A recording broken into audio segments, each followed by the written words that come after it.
In 6 months since I started this portfolio investing into the S&P 500 Index Fund CSPX on FSMOne, in today's video, let's run through the performance thus far, and along the way, I'll be sharing my thoughts on it as well. Just an upfront disclaimer, this video is done in collaboration with FSMOne, but as you know, I only do work with brands that I love and personally use. More on them a little bit later. Without further ado, let's dive straight into today's video. Let's go.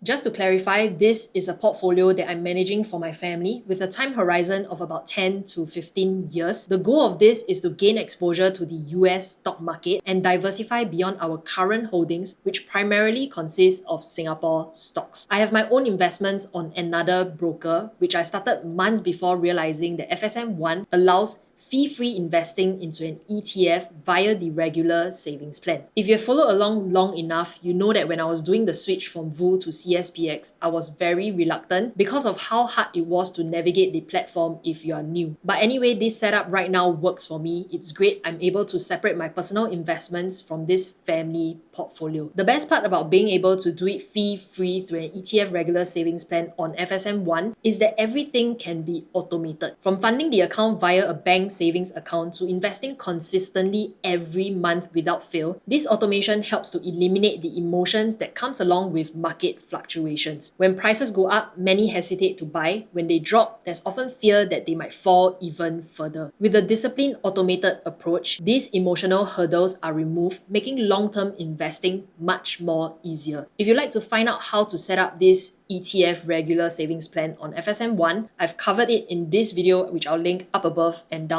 in the description box below. Let's run through the numbers right now.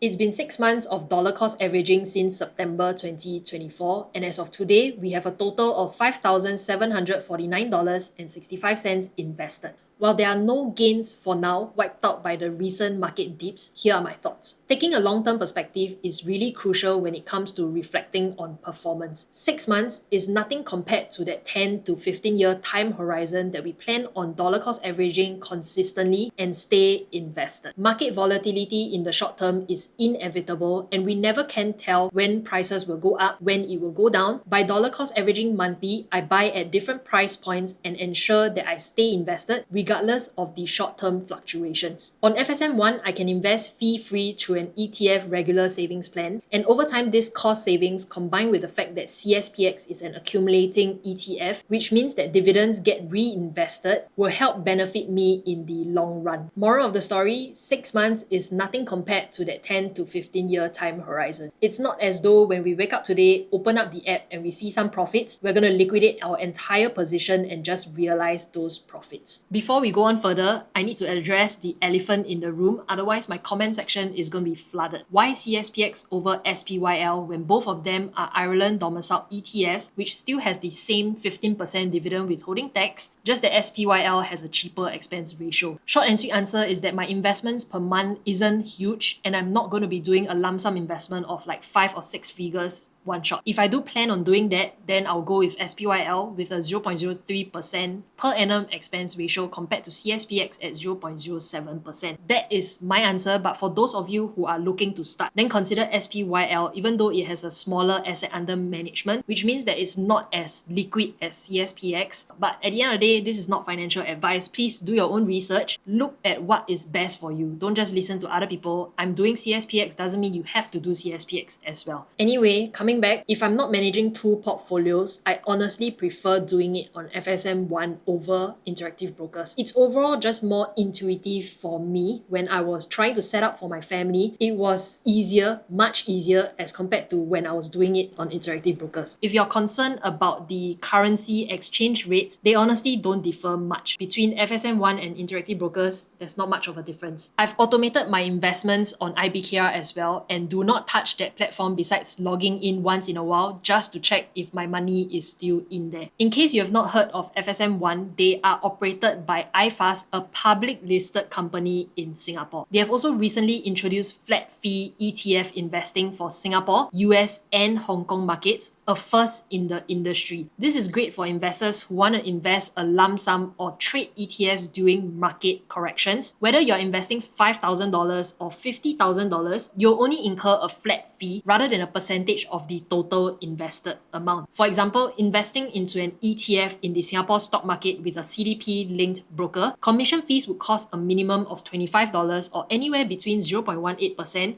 to 0.28% of the traded value. Let's just take one of the broker from a local bank as an example. If you take a look at this table over here, investing $5,000 on the local bank broker will cost $25.